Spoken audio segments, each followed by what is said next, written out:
ជំរាបសួរដល់បងប្អូនញាតិមិត្តជាទីមេត្រីដែលបានអញ្ជើញមកមើលវីដេអូកម្សាន្តនៅក្នុង channel របស់ខ្ញុំដែលមានឈ្មោះហៅថាដំណើរជីវិតកង់4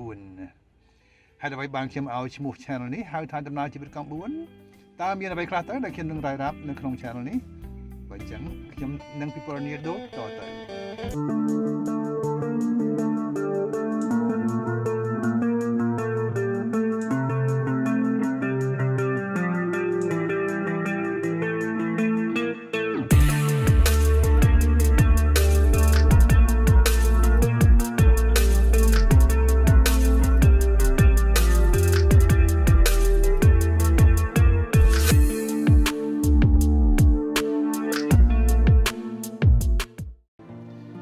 បាទអរគុណច្រើនដល់បងប្អូនម្ដងទៀតទាំងអស់គ្នាដែលកំពុងព្យាយាមតាមដាន channel របស់ខ្ញុំដែលមានឈ្មោះថាដំណើរជីវិតកង់4មុននឹងខ្ញុំចាប់ផ្ដើមបកស្រាយអំពី channel របស់ខ្ញុំ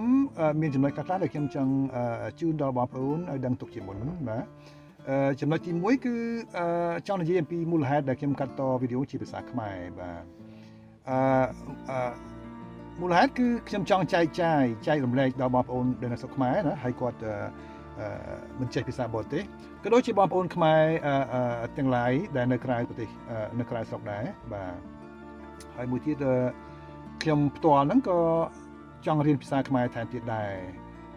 ខ្ញុំបានចាកចេញពីស្រុកខ្មែរមួយសន្ទុះធំហើយមួយទៀតការដែលខ្ញុំមកដឹងថារស់នៅបរទេសហ្នឹងក៏មិនបានចុះប្រឡូកក្នុងសង្គមខ្មែរប៉ុន្មានដែរអញ្ចឹងការភ្លេចភ្លាំងភាសាខ្មែរពាក្យខ្មែរប្រយោគខ្មែរ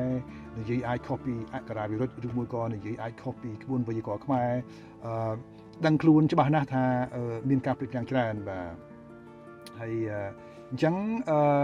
ហើយមានទម្លាប់មួយទៀតដែលខ្ញុំតែងតែសង្កេតឃើញជាពិសេសមុននឹង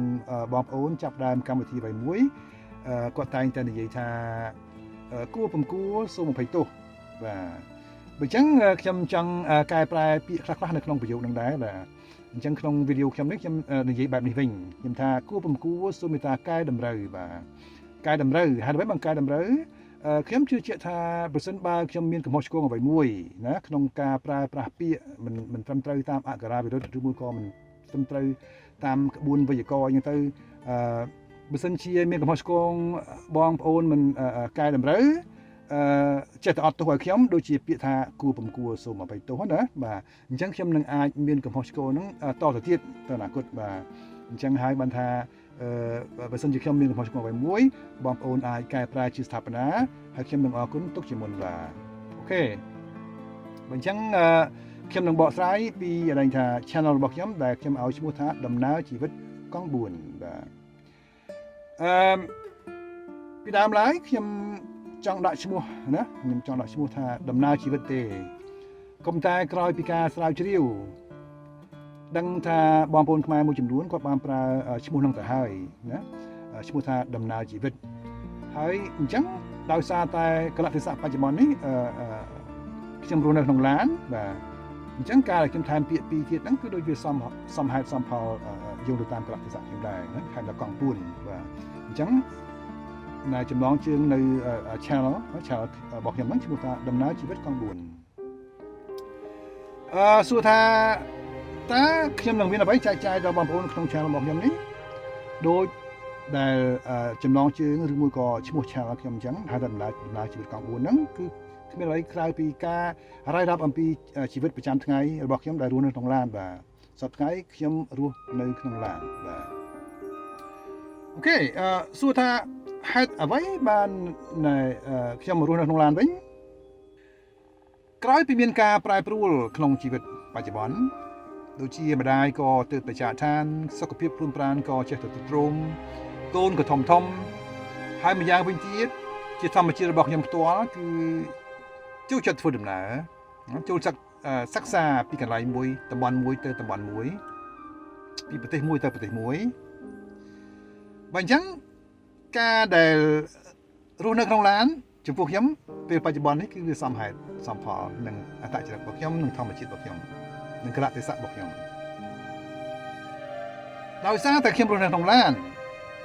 ខ្ញុំនឹងមានឱកាសនាំបងប្អូនដើរលេងហើយមើលទស្សនវិជ្ជាប្លែកៗនៅទីកន្លែងមួយទៅកន្លែងមួយតំបន់មួយទៅតំបន់មួយ យើងនឹងសិក្សាទាំងអស់គ្នានេះគឺជាចំណុចមួយបាទចំណុចមួយទៀត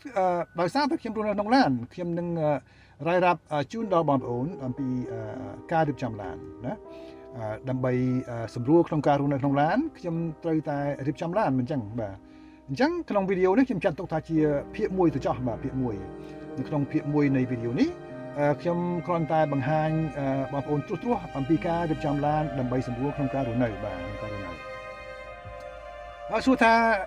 តើឡានបែបម៉េចទៅដែលខ្ញុំអាចរស់នៅក្នុងឡាននឹងបានបាទឡានខ្ញុំនេះវាមិនតូចពេកហើយក៏មិនធំពេកដែរបាទភាសាអង់គ្លេសគេហៅថា van តាមពិតម៉ាកហ្នឹងវាម៉ាក Toyota ហើយនៃ model ហ្នឹងគឺ Sienna បាទ Sienna បើនិយាយពីការធៀបប្រៀបនៅស្រុកខ្មែរមានឡានមួយដែលដូចជាឈ្មោះ Samyong អញ្ចឹងមិនដឹងបាទ Samyong មិនដូចទេតែវាស្តៀងដែរបើនៅអឺរ៉ុបខ្ញុំធ្លាប់ឃើញឡានមួយវាប្រហែល Toyota Sienna ដែរ Renault Espace បាទឡានខ្ញុំមានកៅអី6ដែលអាចដាក់ចំណុះដល់ទៅ7នាក់បាទ7នាក់អញ្ចឹងមានកៅអី6ហ្នឹងដើម្បីសម្រួលក្នុងការដាក់គ្រែណាដាក់គ្រែគេងបានណាបាទអញ្ចឹងខ្ញុំដោះកៅអីចេញ4បាទត្រូវដោះកៅអី4ចេញបាទដោះកៅអី4ចេញរួចហើយខ្ញុំដាក់គ្រែហើយគ្រែហ្នឹងអញ្ចឹងទៀតជំរើសគ្រែរបស់ខ្ញុំហ្នឹងគឺមានកម្ពស់9 inch ជារង្វាស់នៅស្រុកយើងនេះណាស្រុកអាកាំងបើអញ្ចឹងបើជារង្វាស់ metric 9 inch វាស្មើនឹង20ក្បែរនឹង23 cm បាទ23 cm ហើយដើម្បីបានខ្ញុំជ្រើសរើសយកគ្រែកម្ពស់ហ្នឹងដោយសារតែនៅពេលដែលខ្ញុំអង្គុយខ្នងខ្ញុំត្រង់ហើយក្បាលខ្ញុំអត់ដល់ដំបូលទេអត់ទាល់ដំបូលទេខ្ញុំមានអារម្មណ៍ថាដូចថប់បើសិនជាខ្ញុំមានក្បាលខ្ញុំទាល់ដំបូលបាទអញ្ចឹងគ្រែកម្ពស់9 inch អញ្ចឹងក៏មានទីកន្លែងដាក់សម្រាប់ដាក់អ្វីវ៉ាន់ដែរដូចជាចានឆ្នាំងកៅអៅអញ្ចឹងទៅបាទណែខ្ញុំហ្នឹងខ្ញុំកម្ពស់ណែ5 feet 8 inches 5'8" ដែលភាសាអង់គ្លេសថា 5'8" ណាអញ្ចឹងបើនិយាយពីរង្វាស់ metric ខ្ញុំកម្ពស់on a good day ថ្ងៃណាដើររៀងត្រង់ខ្លួនទៅដូចជា1.73 ម៉ែត្រដែរបាទកុំតែបើមិនអញ្ចឹងទេខ្ញុំ1.72 ម៉ែត្របាទ1.72 ម៉ែត្រអូខេបើអញ្ចឹងដើម្បីកុំឲ្យវែងឆ្ងាយខ្ញុំបង្ហាញវីដេអូคลิปមួយនៃការរៀបចំឡានបាទរៀបចំឡានក្នុងវីដេអូហ្នឹងខ្ញុំបង្ហាញនៃការដាក់គ្រែក្រាល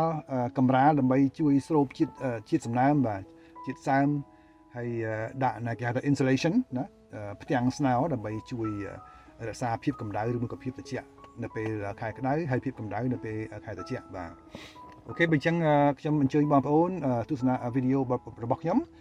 ពាក់ព័ន្ធទៅនឹងការរៀបចំឡានឬហើយវគ្គក្រោយវីដេអូក្រោយខ្ញុំនឹងរាយរាប់អំពីការរៀបចំស្បៀងអាហារហើយនឹងសម្ភារៈខ្លះៗដែលខ្ញុំត្រូវមានក្នុងការរស់នៅក្នុងឡានហ្នឹងអូខេអញ្ចឹងបងប្អូនម្ដងទៀតសូមអរគុណច្រើនសូមមេត្តាទស្សនាមើលវីដេអូអរគុណ